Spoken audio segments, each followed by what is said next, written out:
வருஷத்தை நன்மையால் முடிசூட்டுகிற மகிமையின் தேவனாம் இயேசு கிறிஸ்துவின் இனிய நாமத்தில் மகிமை தொலைக்காட்சி நேயர்கள் அனைவருக்கும் புத்தாண்டு நல்வாழ்த்துக்களை ஜெபத்தின் மகிமை என்கிற நிகழ்ச்சியின் சார்பாக சொல்லிக்கொள்வதிலே நாங்கள் மிகுந்த மகிழ்ச்சி அடைகிறோம். 2022ஆம் ஆண்டு எப்படி முடியுமோ என்று கலங்கினோம். ஆண்டவர் சொன்னார், திகையாதே, கலங்காதே, நான் உன்னோடு கூட இருக்கிறேன், நான் உனக்கு அதிசயங்களை காண பண்ணுவேன் என்று சொன்ன ஆண்டவர் இந்த ஆண்டு முழுவதும் நம்மோடு இருந்து ஒரு புதிய ஆண்டிலே 2023ஆம் ஆண்டிலே முதல் நாளிலே நம் அனைவரும் ஒன்று கூடி ஜெபிக்கும்படியாக இந்த நல்ல வாய்ப்பை தந்திருக்கிறார். நிச்சயமாக கர்த்தர் இந்த ஆண்டிலும் நம்மோடு கூட இருக்கிறார். அவர் சொன்ன வாக்குத்தத்தம் இன்று முதல், ஆகாய் தீர்க்கதரிசி சொன்னார் அல்லவா, இன்று முதல் நான் உங்களை ஆசீர்வதிப்பேன். மட்டுமா அவர் சொல்லியிருக்கிறார், நன்மையை தருவேன். எப்படிப்பட்ட நன்மை? இரட்டிப்பான நன்மை. இந்த ஆண்டிலே 2023ஆம் ஆண்டு மகிமை தொலைக்காட்சி இன்னும் சிறப்பாக வளர்வதற்கு நாம் ஜெபிப்போம். அதன் மூலமாக நம்முடைய இல்லங்களிலும் இறை ஆசீர் விளங்க, அவருடைய நாமம் மகிமைப்பட எல்லாம் வல்ல இறைவன் நமக்கு உதவி செய்வாராக. தொடர்ந்து ஜெபத்திற்குள் நாம் கடந்து செல்வோம். இந்த புதிய ஆண்டு 2023ஆம் ஆண்டு, ஒவ்வொரு ஆண்டு துவக்கமும் நமக்கு மகிழ்ச்சி தருகிறது. அதுபோல் இந்த 2023ஆம் ஆண்டில் ஐக்கிய நாடுகள் எப்போதுமே ஒவ்வொரு வருடம் ஆரம்பிக்கும் பொழுதும் அந்த வருடத்தை குறித்த ஒரு சப்ஜெக்ட் அவர் கொடுப்பாங்க. எப்படின்னா இந்த வருஷம் இது அது மேலே நம்ம கான்சன்ட்ரேட் பண்ணணும், அது தொடர்பான விழிப்புணர்வுகள், அது தொடர்பான கருத்து பரிமாற்றங்கள் இப்படி இருப்பார்கள். அந்த ஒரு வருடத்தை ஒரு பெயரிட்டு அழைப்பார்கள். அதுபோல் இந்த 2023ஆம் ஆண்டு இன்டர்நேஷ்னல் இயர் ஆஃப் மில்லட்ஸ் அப்படின்னு சொல்லியிருக்கிறாங்க. சிறு தானியங்களின் வருடம், சிறு தானியங்களின் வருடம். ஏன் அந்த சிறு தானியங்களின் வருடம் என்று இதை சொல்கிறாங்கன்னா, அந்த வருஷத்தில் இப்போ நம்ம பார்த்தோம்னா கடந்த நாட்களில் பார்த்தோம்னா நிறைய வியாதிகள், இன்றைக்கி மனித குலத்தை தாக்குவது நிறைய வியாதி, தொற்று வியாதி. இப்போ கொரோனாலாம் இன்னும் அந்த கொரோனாங்க வார்த்தையை இன்னும் நம்ம உச்சரிக்காமல் இருக்க முடியல, அப்படி தொடர்ச்சியாக நீண்டு கொண்டே வருகிறது. இப்படி பல வியாதிகள் இந்த மனித குலத்தை, மனிதர்களை அழித்து கொண்டே வருகிறது. அப்போ இந்த 2023ஆம் ஆண்டில் நீங்கள் சொன்னது போல் இன்று முதல் நான் உங்களை ஆசீர்வதிப்பேன். அப்போ ஆசீர்வதிக்கிற ஆண்டவர், ஆசீர்வதிக்கிற தேவன் இன்றைக்கு நம்முடைய உலகத்தில் நிறைய காரியங்கள் நமக்கு கொடுத்துருக்கிறார். நிறைய நம்முடைய உடல் நலத்திற்கு தேவையான அத்தனை காரியங்களையும் அத்தனை தானியங்களையும் இந்த உலகத்தில் ஆண்டவர் படைத்து வைத்திருக்கிறார். நாம் அதை நிறைய மனிதர்கள் அதை இப்போ அதை கான்சன்ட்ரேட் பண்ணுறது கிடையாது. நம்ம செயற்கையை தேடி ஓடிக்கொண்டே இருக்கிறோம். ஆண்டவர் படைத்த இயற்கையில் உள்ள உணவுப் பொருட்களை தவிர்த்து செயற்கை உணவுப் பொருட்களை நாம் தேடிக்கொண்டே மனித குலம் செல்லுகிறது. எங்கே போனாலும் செயற்கையாக தயாரிக்கப்பட்ட, இப்போ இளநீருக்கு விட மற்ற பாட்டில் அடைக்கப்பட்ட பானங்கள் தான் பிள்ளைகள் விரும்பி சாப்பிட்றாங்க. இளநீரை யாரும் சாப்பிட்றது கிடையாது. அதுபோல் அந்த நாட்களில் செய்யப்படக்கூடிய அரிசி மாவுனால் அல்லது உளுந்த மாவில் செய்யக்கூடிய தின்பண்டங்களை யாரும் ரசித்து சாப்பிட்றதில்லை. பாக்கெட்டில் அடைக்கப்பட்ட சில விஷம் கலந்த அல்லது அந்த சிறு பிள்ளைகளுக்கு ஒவ்வாத அநேக பண்டங்களை தான் பிள்ளைகளும் விரும்பி சாப்பிட்றாங்க. அதனால தான் இந்த வருஷத்தை 2023ஆம் ஆண்டின் துவக்கத்தில் இது இன்டர்நேஷ்னல் இயர் ஆஃப் மில்லட்ஸ், சிறு தானியங்களின் ஆண்டு என்று சொல்லி அறிவித்திருக்கிறார்கள். இதன் மூலம் நம்ம புரிந்து கொள்ள வேண்டும் என்றால், நம்முடைய உடல் நலத்தை பாதுகாப்பதற்கு ஆண்டவர் இந்த உலகத்திலே படைத்து தந்திருந்த தானியங்கள், நிறைய தானிய வகைகள் இருக்கிறது. திணை இருக்கிறது, கம்பு இருக்கிறது, கேழ்வரகு இருக்கிறது, அரிசி இருக்கிறது. இவைகளெல்லாம் ஒரு தானிய வகைகள். இந்த தானிய வகைகளுக்கு நாம் முக்கியத்துவம் கொடுக்க வேண்டும். இந்த தானிய வகைகளிலான உணவை நாம் சாப்பிட வேண்டும். அப்படி சாப்பிடும்போது நம்முடைய ஹெல்த், நம்முடைய உடல் நலம் சீராக இருக்கும், சரியாக இருக்கும். உடல் நலத்தை பராமரித்து கொள்ளலாம். வியாதியை முன்னிலிருந்து விலக்கவே நம்முடைய ஆண்டவர் சொல்லியிருக்காருல்ல. அப்போ வெறுமனே வார்த்தை அல்ல, அது நாமும் ஆண்டவர் தந்திருக்கிற அந்த காரியங்களை நாம் பயன்படுத்த வேண்டும் என்பதுதான் நோக்கம். அதனால் இந்த வருடத்தில் இந்த இன்டர்நேஷ்னல் இயர் ஆஃப் மில்லட்ஸ், சர்வதேச சிறுதானிய ஆண்டு, இந்த ஆண்டை நாமும் அந்த கருத்தை புரிந்து உணர்ந்து நம்முடைய ஆகாரங்களில், நம்முடைய உணவுகளில் சிறு பிள்ளைகளுக்கு இதனுடைய முக்கியத்துவத்தை சொல்லி இதனை ஊட்டி வளர்த்தார். சிறு பிள்ளைகள் இளம் வயதிலேயே ஒரு பலத்தோடு ஆரோக்கியத்தோடு வளரும். ஆக இந்த வருடம் நமக்கு ஒரு ஆரோக்கிய ஆண்டாக, ஒரு நலம் தரும் ஆண்டாக இந்த ஆண்டு விளங்க வேண்டும் என்று சொல்லி ஆண்டவருடைய சமூகத்தில் நாம் ஜெபிப்போம். கர்த்தருடைய சமூகத்தில் இந்த ஆண்டிற்காக நாம் நன்றிகளை செலுத்துவோம். நோயற்ற வாழ்வுதான் குறைவற்ற செல்வம். ஆண்டவர் வியாதியை உன்னை விட்டு விலக்குவேன், நீ சிறுதானியத்தை சாப்பிடுன்னு சொல்லும்போது அதே இடத்துல அதே வசனத்தில் அப்பத்தையும் தண்ணீரையும் ஆசீர்வதிப்பேன் என்று சொல்லுகிறார். அப்பம் என்று சொல்லும்போது இந்த கோதுமை மணியினால், கோதுமை என்கிற தானியத்திலிருந்து தான் அந்த அப்பம் தயாரிக்கப்படுகிறது. நமக்கு திருவிருந்து ஆராதனைகளிலே ஆண்டவருடைய சரீரமாக அந்த கோதுமை தானியத்திலிருந்து, அதுவும் ஒரு சிறுதானியம் என்று கூட நாம் சொல்லலாம். ஏன்னா இந்த நாட்களில் நம்முடைய உழைப்பு, நம்முடைய கையின் பிரயாசம்தான் நமக்கு ஆசீர்வாதம். என்ன, உன் கையின் பிரயாசத்தை நீ சாப்பிடுவாய், உனக்கு பாக்கியம் நன்மையும் உண்டாயிருக்கும். கையின் பிரயாசம் என்று சொல்லும் பொழுது நாம் விளைத்த விவசாயிகளை பார்த்திங்கன்னா அவர்கள் விளைவித்த அந்த தானியங்களை தெய்வமாக வழிபடுகிறார்கள். அவர்கள் அதைத்தான் சாப்பிட்றாங்க. அதை சாப்பிடும்போது அவர்களுக்கு புது பலம் கிடைக்கிறது. குறிப்பாக சொல்லணுமா, குமரி மாவட்டம் அவர்கள் வீடுகளில் விளைந்ததை அந்த ஆண்டு முழுவதும் அடுத்த அறுப்பு காலம் வரைக்கும் அதை பத்திரப்படுத்துகிறாங்க. அது கொஞ்சம் பெரிய அரிசியாக இருந்தாலும் அது சுவை மிகுந்ததாக, அது மட்டுமல்ல அது ஆரோக்கியத்தை பலத்தை தருகிறதாக, காலையில் அதை நீர் ஆகாரமாக அதை அருந்தி கொண்டு வருகிறார்கள். அதனால் அதிலிருந்து தயாரிக்கப்பட்ட அந்த பெரிய சாப்பாடு அது சுவை மிகுந்ததாக காணப்படுகிறது. அதுபோல் நம்முடைய வாழ்க்கையில் நம்முடைய பகுதியில் என்ன கிடைக்குதோ இந்த சிறு தானியங்கள் என்று சொல்கிறோம்ல, அது நிறைய கிடைக்குது. இப்போது இன்றைக்கி எல்லாம் அது பெரிய பணக்காரர்கள் சாப்பிட்ற உணவாகி போச்சு. அன்றைக்கு அது ஏழைகள் சாப்பிட்ற உணவு. என்னப்பா சாப்பிட்டேன்னா சோளக்காடி குடித்தேன் அப்படிமா. இன்றைக்கி சோளக்காடி குடிக்கிறது யார்? நீ காலையில் பார்த்தீங்கன்னா எங்கெல்லாம் மக்கள் வாக்கிங் போகிறாங்களோ அங்கே இருக்கக்கூடிய முக்கியமான கேப்பங்கூழ், கம்பங்கூழ் எல்லாம் ரெடியாக வச்சிருக்கிறாங்க. ஏன்னா மக்கள் அதை நோக்கி கொஞ்சம் நிறைய சாப்பிட ஆரம்பிச்சிட்டாங்க. கேப்பங்கூழ், கம்பங்கூழ், இப்படி அந்த இயற்கையில் அந்த இதை ஏன் மக்கள் சாப்பிட விரும்புகிறாங்கன்னா இப்போ உடல்நலத்தை ரொம்ப பேணணும் அப்படிங்கிற ஒரு எண்ணம் வந்து விழிப்புணர்வு வந்து. ஆமாம் ஆமாம், ஒரு அகால மரணம் தவிர்க்கப்படணும். இன்னைக்கு பெரிய மனிதனுடைய ஆசை தான். நீடிய நாட்கள் ஆண்டவர் நமக்கு நீடித்திருக்க பண்ணுவார். அப்போ எதன் மூலமாக என்றால் இந்த சிறு தானியங்கள் மூலமாகத்தான். சின்னவன் என்று சொல்லி நம்ம யாரையும் அற்பமாக எண்ணக்கூடாது. யோசேப்பு அற்பமாக எண்ணாங்க. உனக்கு என்னடா தெரியும், நாங்கள்லாம் எப்படிப்பட்டவங்க, அம்மாவும் அப்பாவும் சகோதரர்களும் ஒன்றை வணங்கணுமா?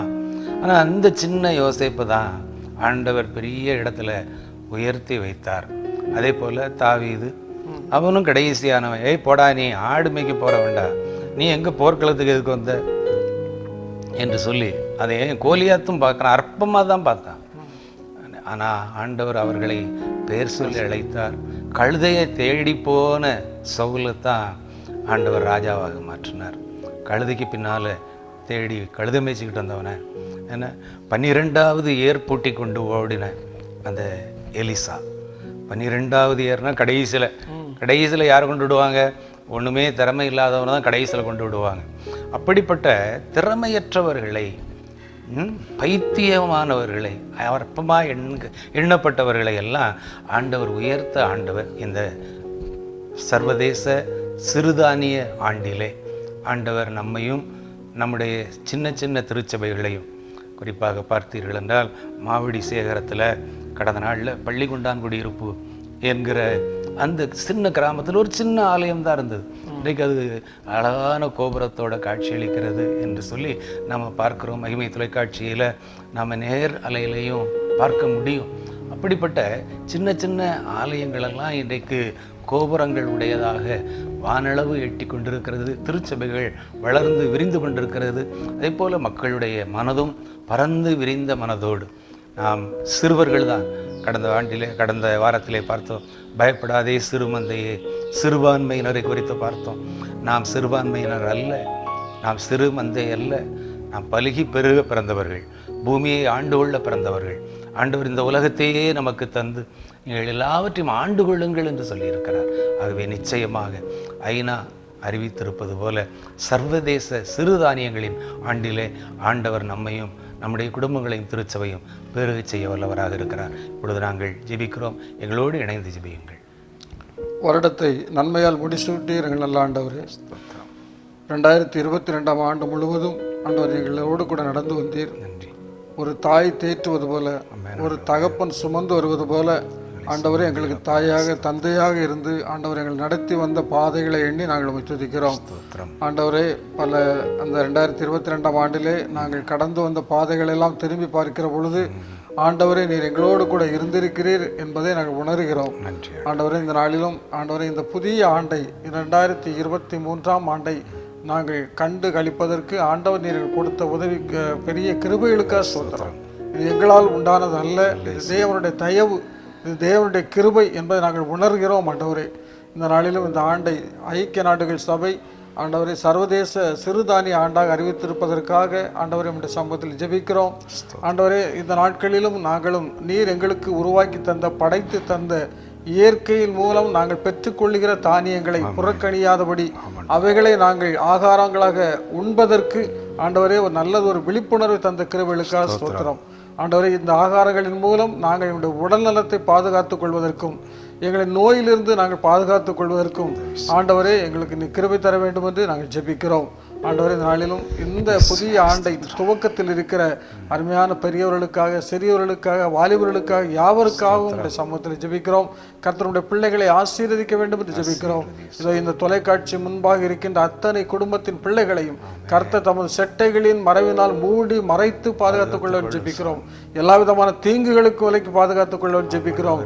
அவர்களுக்கு தேவையான உடல் ஆரோக்கியம், சுகம், பலன் அத்தனையும் கொடுத்து ஆண்டவரை நீர் அவளோடு கூட இருந்து வழிநடத்த வேண்டும் என்று ஆண்டவரே ஜெபிக்கிறோம். இந்த ஆண்டின் முழுவதிலும் கர்த்தருடைய பிரசன்னம், கர்த்தருடைய மகிமையான பாதுகாப்பு உம்முடைய பிள்ளைகளுக்கு உண்டாவதாக என்று சொல்லி ஆண்டவருடைய சமூகத்தில் நாங்கள் பாரத்தோடு ஜெபிக்கிறோம். ஆண்டவரே, கர்த்தர்களுடைய ஜெபங்களை கேட்டதற்காக நன்றி செலுத்துகிறோம்.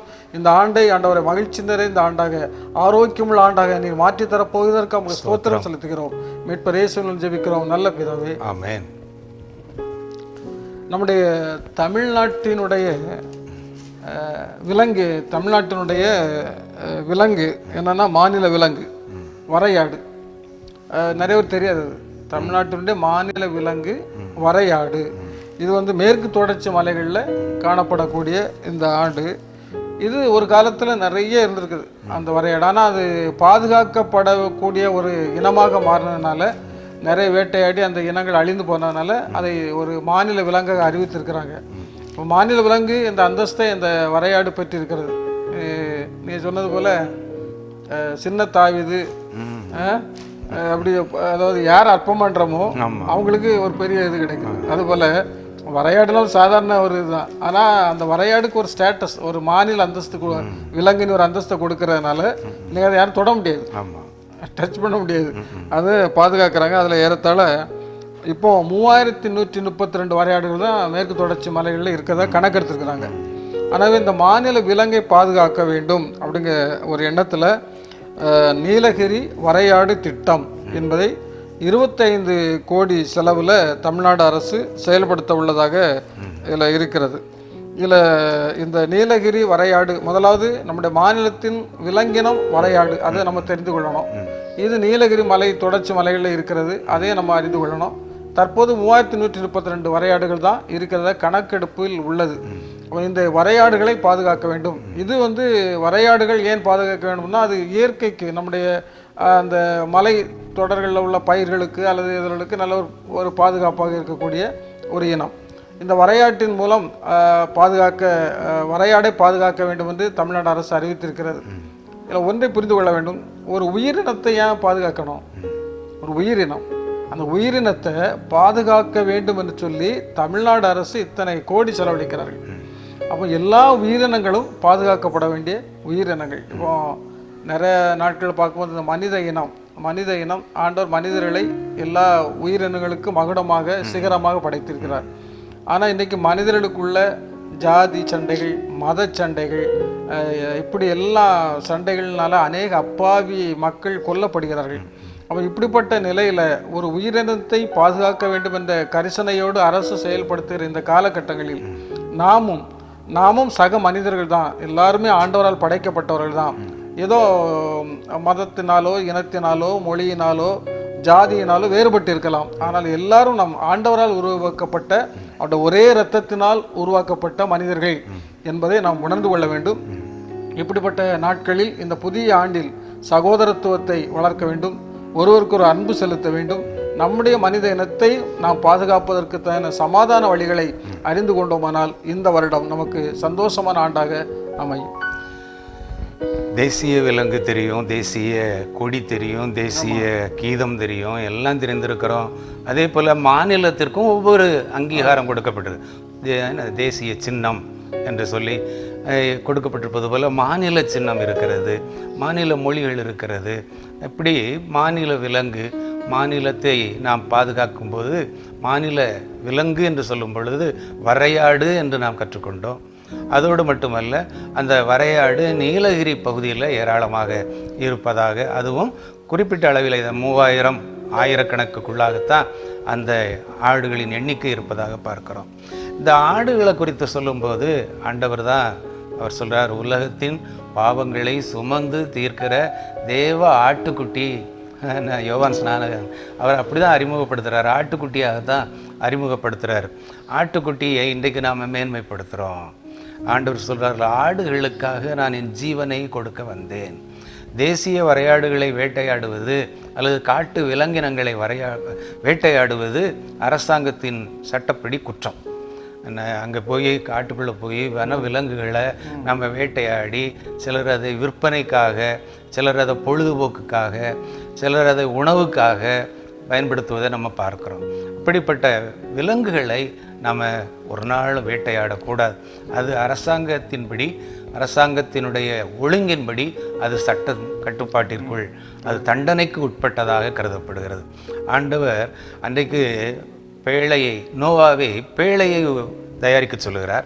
அந்த பேழையிலே மனிதனை மட்டுமல்ல, அங்கேயும் மிருகங்களையும் பறவைகளையும் எல்லாவற்றையும் அவர் அக்கறையோடு ஜோடி ஜோடியாக சேர்த்து கொள்ள சொன்னார். ஆகவே ஆண்டவர் ஆடுகளுக்காக பரிதபிக்கிற ஆண்டவர். ஒரு ஆடு கூட வழி தவறி போகக்கூடாது என்று 99 ஆடுகளை குறித்து அவர் கவலைப்படாமல், காணாமல் போன ஒரு ஆட்டை தேடி சென்று அதை கண்டுபிடித்து என்னோடு கூட மகிழ்ந்திருங்கள் என்று சொல்லுகிற அளவிற்கு ஆண்டவர் இந்த நாட்களிலே ஆடுகளுக்குரிய மேன்மையை தந்திருக்கிறார். நாமும் கூட அந்த சொல்லுவோம், செம்மறியாட்டு கூட்டம்னு சொல்லுவோம். ஆனால் அது ஒற்றுமையை காட்டுகிறது. ஒற்றுமைன்னு சொன்னால் காகங்களை சொல்லுவார்கள், நன்றிக்காக நாயை சொல்லுகிறார்கள். அவைகளெல்லாம் மிருகங்களாக இருந்தாலும் அவைகள் தான் இன்றைக்கு முன்னிலைப்படுத்தப்படுகிறது. மிருகத்தை தானே ஒப்பிடுதாங்க, சிங்கம் மாதிரி வராங்க, சிங்கம் மாதிரி வராங்க, புலி மாதிரி சீருதான். ஆமாம், பசு போல அமைதியா சாதுவான மிருகம், அமைதியா இருக்கிறான் ஐயா. நரி போல தந்திரம் உள்ளவனா, தந்திரம் உள்ளவன் எல்லாம் அந்த மிருகங்களுக்கு தான் ஒப்பீடு. பொறுமையில அவன் எருமையா இருக்கிறான். எருமைன்னு சொன்னா சம்மதிக்க மாட்டான், ஆனா பொறுமையில் எருமை என்று சொல்லும் பொழுது, நாயின்னு சொல்லும்போது அவன் கோவப்படும். நாய் நன்றியுள்ள விலங்கு. ஒரு சமயத்தில் ஒரு தம்பி, டேய் நான் உனக்கு தாய் மாமாடா. ஆமாம், பெரிய நாய் தாய் மாமா, நீங்கள் நாய் மாமா அப்படின்னா. டேய் அந்த நாய் நன்றி உள்ளதுடா அப்படின்னா. நீ நாய் மாமான்னு சொன்னாலும் கவலைப்படலை, நான் நன்றி உள்ள மாமாவை தான் இருக்க போகிறேன் அப்படின்னு மாமனும் மருமகனும் பேசி கொண்டார்கள். அதுபோல் ஆண்டவர் நம்மை அனுதினமும் பேர் சொல்லி அழைத்தறிந்திருக்கிறார். 2022ஆம் ஆண்டு வரை ஒருவேளை நம்முடைய ஆயுசு நாட்கள், நம்முடைய பலத்தின் மிகுதினால் எத்தனை வருடங்களை நாம் கடந்திருக்கிறோமோ, அவரவருடைய வயதிற்கு ஏற்றாற்போல் அத்தனை ஆண்டுகளும் ஆண்டவர் நம்மை அருமையாய் பாதுகாத்து வந்தார். இமைப்பொழுது கைவிட்டாலும் அவர் உருக்கமான இரக்கங்களால் நம்மை சேர்த்து கொண்டார். எத்தனையோ புயல்கள், எத்தனையோ கோர வியாதிகள், எத்தனையோ தொற்று நோய்கள், கொள்ளை நோய்கள் எல்லாம் வந்த போதிலும் ஆண்டவர் உன்னதமானவரின் மறைவில் இருக்கிறவன், சர்வ வல்லவருடைய நிழலில் தங்குவான் என்று சொன்னபடி அற்புதமாய் அதிசயமாய் பாதுகாத்தார். ஆடுகளுக்காக பரிதபிக்கிற அரசாங்கம் இன்றைக்கு நமக்கு இருக்கிறது.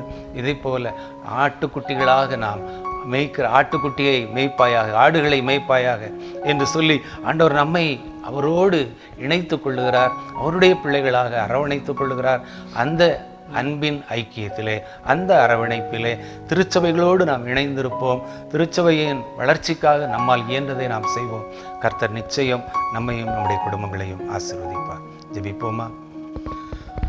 ஆடுகளின் மீது அக்கறை உடையவராயிருக்கிற நல்ல மேய்ப்பனாம் கிறிஸ்து இயேசுவே, எங்கள் பரிசுத்தமுள்ள தந்தையே, நானே நல்ல மேய்ப்பன், நல்ல மேய்ப்பன் ஆடுகளுக்காக தன் ஜீவனை கொடுப்பான் என்று சொன்னபடி எங்களுடைய மாநில விலங்காக நீர் தந்திருக்கிற வரையாடுகளுக்காக நன்றி சொல்கிறோம்.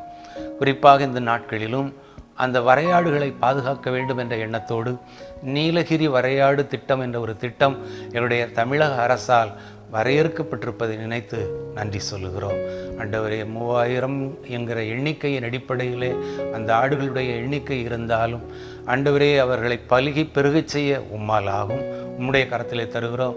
தேசிய விலங்குகள் காக்கப்படுவதற்காக அரசாங்கம் முயற்சி எடுப்பது போல ஆண்டவரே, உம்முடைய மந்தையிலே இணைக்கப்பட்டிருக்கிற ஆடுகள் ஆட்டுக்குட்டிகளாகிய எங்களுக்காக நீர் பரிதாபப்படுகிற தேவனாக, எங்களை போஷிக்கிற தேவனாக இருக்கிற தேவக்காக நன்றி சொல்லுகிறோம். கர்த்தர் என் மேய்ப்பராயிருக்கிறார், நான் தாழ்ச்சி அடையேன். அவர் என்னை புல்லுள்ள இடங்களில் மேய்ப்பார், அமர்ந்த தண்ணீர்கள் அண்டையில் என்னை கொண்டு போய் விடுவார். நான் மரண இருளின் பள்ளத்தாக்கிலே நடந்தால் கூட நான் பயப்பட மாட்டேன் என்று சொல்லி தாவீது ராஜா எழுதிய சங்கீதத்தைப் போல என்னுடைய வாழ்க்கையிலே நீர் எங்களுக்கு சங்கீதம் பாட மகிழ்ச்சியாயிருந்தால் சங்கீதம் பாடுங்கள் என்று சொன்னீரே. இந்த ஆண்டு முழுவதும் துதி மிகுந்த, சங்கீதம் மிகுந்த, சந்தோஷம் மிகுந்த கரங்களை தட்டி உங்களுடைய நாமத்தை மகிமைப்படுத்தி பாடுகிற ஒரு ஆண்டாய் எங்களுக்கு தர வேண்டும் ஆண்டவரே. இந்த நாளிலே கண்ட எகிப்தியனை இனி நீ காண்பதில்லை என்று நீர் சொல்லியிருக்கிறீரப்பா. அப்படிப்பட்ட ஆசீர்வாதங்கள் எங்களுக்கு எகிப்திய அனுபவம் வேண்டாம் சுவாமி. ஆண்டவரே, உம்முடைய அரவணைப்பின் அனுபவம் எங்களுக்கு எப்போதும் கிடைக்க வேண்டும் ஆண்டவரே. எபனேசராக இருந்தவர் இம்மானுவேலராக இருந்து ஆண்டவரே அனுதினமும் எங்களை புதிய கிருபைகளால் முடிசூட்டி எங்களை தாங்கி வழிநடத்தும். சிறு தானியத்தால் எங்களை போஷிக்கிற ஆண்டவர், அற்பமாய் எண்ணப்படுகிற ஆட்டுக்குட்டிகளைப் போல காணப்படுகிற எங்களையும் போஷித்து வழிநடத்தும். மகிமை தொலைக்காட்சி நேயர்கள் அனைவருக்கும் என்னுடைய வாழ்த்துக்களை நாங்கள் சொல்லியிருக்கிறோம். உம்முடைய ஆசீர்வாதம், சியோனிலிருந்து உன்னை ஆசீர்வதிப்பேன், உன்னை கீர்த்தி மிகுந்த புகழ்ச்சி மிகுந்தவனாய் வைப்பேன் என்று சொன்னீரே. அப்படிப்பட்ட கீர்த்தியிலும் புகழ்ச்சியிலும் உடைய அன்பின் பிள்ளைகள் சிறந்திருக்க பண்ணும். உடைய வல்ல கரத்திற்குள் தருகிறோம். இயேசுவின் நாமத்தில் ஜெபிக்கிறோம் நல்ல பிதாவே, ஆமென்.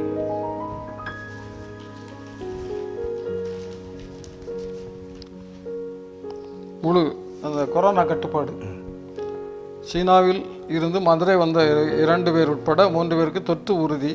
சரி, முழு கட்டுப்பாடு குறித்து மத்திய அரசு முடிவெடுக்கும் அப்படின்னு சொல்லியிருக்கிறாங்க. சமீப நாட்களாக பேசப்பட்டு வருகிற ஒரு சப்ஜெக்டாக கொரோனா வருது.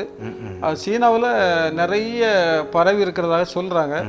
அது இந்தியாவிலையும் அங்கேருந்து வரக்கூடிய பயணிகள் மூலமாக பரவுவதற்கு வாய்ப்புகள் இருக்கிறது. ஆனாலும் ஆண்டவர் நம்மை பாதுகாப்பார். இந்த புதிய ஆண்டில் 2023ஆம் ஆண்டில் இப்படிப்பட்ட தொற்று வியாதிகளுக்கு ஆண்டவர் நம்மை மறைத்து பாதுகாக்க ஆண்டவர் வல்லமையுள்ள உள்ள தேவனாக இருக்கிறார். ஆனால் ஒரு காரியம், நாம் நம்முடைய நடவடிக்கைகளை மாற்றிக்கொள்ளணும். ஒரு வியாதி வருகிறது என்றால் அது வியாதி இருக்கிறது தெரியும். இந்த வியாதியினுடைய கடுமை நமக்கு தெரிகிறது.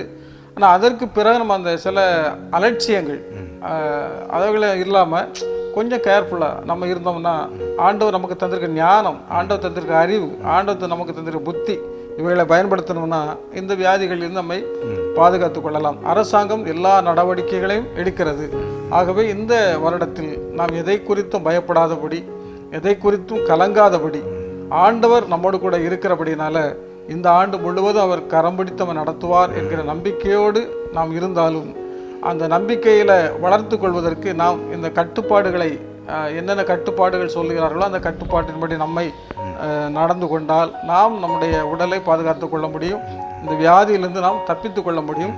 வியாதியை குறித்து யாரும் பயப்பட வேண்டாம். அரசாங்கம் சொல்றது இதை பற்றி நீங்கள் பயப்பட வேண்டாம். ஏன்னா பயமே மனிதனை கொன்றுருவான். கொரோனாவிலே பயந்துருவான். அதனால இந்த வியாதிகள் குறித்த செய்திகள் வந்து கொண்டே இருக்கும். ஏன்னா அது வந்து கொண்டே தான் இருக்கிறது. ஆனால் இதை நம்ம ஏன் சொல்கிறோம்னா, நீங்கள் பயப்படக்கூடாது, அவ்வளோதான். இது வியாதிகள் எது வந்தாலும் பயப்பட வேண்டாம். ஒரே ஒரு காரியம், நாம் நம்முடைய கட்டுப்பாடுகள் அதோடு கூட நடந்து கொண்டோம்னா இந்த வியாதிகளிலிருந்து நம்ம தப்பித்து கொள்ளலாம்.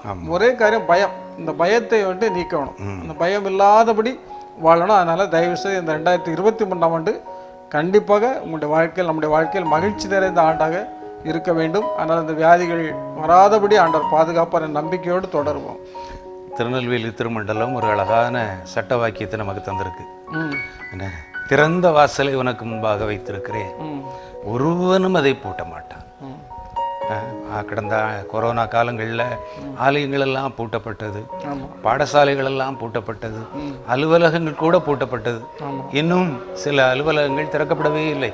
அநேகரை கேட்டிங்கன்னா இங்கே என்ன வேலை செய்கிறீங்க? நாங்கள் ஒர்க் ஃப்ரம் ஹோம். நிறைய கம்பெனிகள் அடைச்சிட்டாங்க. ஆமாம், நிறைய தொழில்கள் முடங்கி போச்சு. அப்படிப்பட்ட நிலையில் ஆண்டவர் புதிய திறந்த வாசலை நமக்கு முன்பாக வைத்திருக்கிறார். ஒன்றை மட்டும் தெரிந்து கொள்ளணும், என்னென்னா, அன்று இஸ்ரவேல் ஜனங்களை ஆண்டவர் கானான் தேசத்துக்கு கொண்டு போகும்போது சில வாதைகள் கொடுக்கப்பட்டது. 10 வாதைகள்லாம் அறிந்திருக்கிறோம். ஆனால் அந்த 10 வாதைகளும் எங்கே இருந்தது, எங்கே இல்லை என்று பார்க்கணும்னா, பார்வோனுடைய ஆளுகைக்கு உட்பட்ட எல்லா இடத்துலையும் அவருடைய வீடுகளிலெல்லாம் வந்த அந்த வெட்டுக்கிளிகள் அல்லது அந்த குளவிகள், தேழு, வண்டு, இதெல்லாம் அங்கே இஸ்ரவேல் ஜனங்களுக்குள்ள இல்லையே. ரொம்ப டிஸ்டன்ஸில் இல்லை. அவங்களும் அதே பகுதியில் தான் இருக்கிறாங்க. அந்த வீடுகளுக்குள்ள நுழைந்த வண்டுகள், அங்கே காணப்பட்ட காரியர்கள், அங்கே காணப்பட்ட தலைச்சன் சங்காரம் இவர்கள் வீடுகளில் இல்லை. ஆண்டவர் ஒளியாக இருக்கிறார், நான் உலகத்திற்கு ஒளியாக இருக்கிறேன். இதே போல ஆண்டவர் நமக்கு திறந்த வாசலை வச்சிருக்கிறார். எந்த நோய் வந்தாலும் சரிதான், நமக்கு அது ஒன்றும் அணுகாது. 365 முறை நமக்கு சொல்லப்படுகிற ஒரே ஒரு வார்த்தை என்ன? பயப்படாது, பயப்படாதே, பயப்படாதே. அந்த ஒவ்வொரு நாளும் ஆண்டவர் நமக்கு ஆறுதலான வார்த்தையாய் தந்திருக்கிறார். இந்த ஆண்டிலே இந்த கொரோனா கடந்த 3 ஆண்டுகளாக நம்மை பயமுறுத்தினாலும் ஆண்டவர் நம்மை அற்புதமாய் ஏந்தி தாங்கி சுமந்து தப்புவித்து இந்த நாள் வரை 2023ஆம் ஆண்டில் முதல் நாளில் மத்தியான வேளையிலே நாம் மீண்டும் இணைந்திருக்கும்படியான ஒரு பாக்கியத்தை தந்தார் என்றால் ஆண்டவர் எவ்வளவு நல்லவர், அவருடைய கிரியைகள் எவ்வளவு அதிசயமானவைகள். ஆண்டவரே, அவரை எப்படி துதிப்பது? அவரை துதிப்பதற்கு 1000 10,000 நாவுகள் இருந்தாலும் போதாது. ஆண்டவர் சொல்கிறார், நிச்சயமாக நான் உன்னை ஆசீர்வதிக்கவே ஆசீர்வதிப்பேன். இந்த புதிய ஆண்டு நம் அனைவருக்கும் ஆசீர்வாதத்தின் ஆண்டாக இருக்கும் என்பதில் சந்தேகமில்லை. இப்பொழுதும் மறுபடியுமாக இந்த வியாதி நம்மை அணுகாதபடி நாம் ஒரு நிமிடம் ஜெபிப்போமா? எங்களை அனுதினமும் பாதுகாத்து வழிநடத்தி வருகிற எங்கள் சர்வ வல்லமுள்ள ஆண்டவரே, ஸ்தோத்திரம். இந்த மகிமையான வேலைக்காக நாங்கள் நமக்கு நன்றி செலுத்துகிறோம். அதை இந்த நாளிலும் ஆண்டவரே பல செய்திகளை நாங்கள் கேள்விப்படுகிறோம். ஆனாலும் நீர் எங்களோடு கூட இருக்கிறீர் என்ற நம்பிக்கையோடு நாங்கள் இந்த நாட்களிலே வாழ்வதற்கான நீர் கொடுத்த கிருபைகளுக்காக ஸ்தோத்திரம். பயப்படாதே என்று 365 முறைகள் ஆண்டவருடைய வேதத்தில் நாங்கள் வாசிக்கிறோம். திகையாதே, கலங்காதே, நான் உன் தேவன், நான் உன்னோடு கூட இருக்கிறேன் என்று எங்களை திடப்படுத்தின கிருபைகளுக்காக ஸ்தோத்திரம். ஆண்டவரே, எத்தனை வியாதிகள் நோய்கள் வந்தாலும் ஆண்டவர் நாங்கள் அவற்றினின்று பாதுகாக்கப்படுவதற்கு ஆண்டவரே நாங்கள் எங்களை தாழ்த்தி அர்ப்பணிக்கிறோம். ஆண்டவரே, எகிப்திற்கு வந்த வாதைகள் ஒன்றை ஆண்டவரே இஸ்ரவேலருக்கு அனுமதிக்காத ஆண்டவர், நாங்களும் ஒரு இஸ்ரவேலரை போல ஆண்டவரை உண்மை பின்பற்றுகிற ஜனங்களாக வாழ்வதற்கு ஆண்டவரை உதவி செய்யும். அவனுடைய வசனத்தை கை கொள்ளுவதற்கும் உடைய வார்த்தைகளின்படி வாழ்வதற்கும் எங்களை நாங்கள் தாழ்த்தி அர்ப்பணிக்க ஆண்டவரே நாங்கள் எங்களை ஒப்பு கொடுக்கிறோம். ஆண்டவரே, உங்களுடைய வசனத்தின்படியும் உடைய வார்த்தைகளின்படி வாழும் பொழுது உங்களுடைய பாதுகாப்பு எங்களுக்கு உண்டு என்பதை நாங்கள் அறிந்து வாழ ஆண்டவர் கிருபை தாரும். இந்த மகிமை தொலைக்காட்சியினுடைய நேயர்கள் அனைவரு குடும்பங்களுக்காக உங்களுடைய ஸ்தோத்திரம் செலுத்துகிறோம். இந்த 2023ஆம் ஆண்டு ஆண்டவரை சகல வியாதிகளை உன்னிலிருந்து விலக்குவேன் என்ற வார்த்தையின்படி ஆண்டவரே நீர் எங்களை ஆசீர்வதித்து தர வேண்டும் என்று உடைய சமூகத்தில் ஜெபிக்கிறோம். கர்த்தர் பெரிய காரியங்களை செய்வீராக, நான் உன்னை அதிசயங்களை காணப்படுவேன் என்று சொன்ன ஆண்டவர், கர்த்தர் பெரிய காரியங்களை செய்திருக்கிறார், இது நிமித்தம் நாம் மகிழ்ந்திருக்கிறோம் என்று சொன்ன ஆண்டவர், நாங்கள் மகிழ்ந்து சந்தோஷமாய் இந்த வருடத்திலே வாழ்வதற்கு ஆண்டவர் கிருபை தர வேண்டும் என்று எங்களை தாழ்த்தி அர்ப்பணிக்கிறோம். மீட்பர் இயேசுவில் ஜெபிக்கிற நல்ல பிதாவே, ஆமென். கிறிஸ்துவுக்குள் மிகவும் பிரியமானவர்களே, மீண்டும் இந்த 2023ஆம் ஆண்டினுடைய வாழ்த்துக்களை நாங்கள் தெரிவித்துக் கொள்கிறோம். இந்த ஆண்டு முழுவதும் ஒரு ஆரோக்கியமுள்ள ஆண்டாக, ஒரு மகிழ்ச்சியான ஆண்டாக, சமாதானத்தின் ஆண்டாக விளங்குவதற்கு ஆண்டவர் நமக்கு நிச்சயமாக உதவி செய்வார் என்ற நம்பிக்கையோடு இந்த வருடத்தை கடந்து செல்வோம். கர்த்தர் உங்கள் குடும்பங்களை ஆசீர்வதிப்பாராக. கர்த்தர் சீயோனிலிருந்து உன்னை ஆசீர்வதிப்பார் என்ற வார்த்தையின்படி உங்கள் குடும்பங்கள் யாவரையும் கர்த்தர் ஆசீர்வதிப்பாராக என்று வாழ்த்தி இந்த நிகழ்ச்சியை நிறைவு செய்கிறோம். நன்றி, வணக்கம்.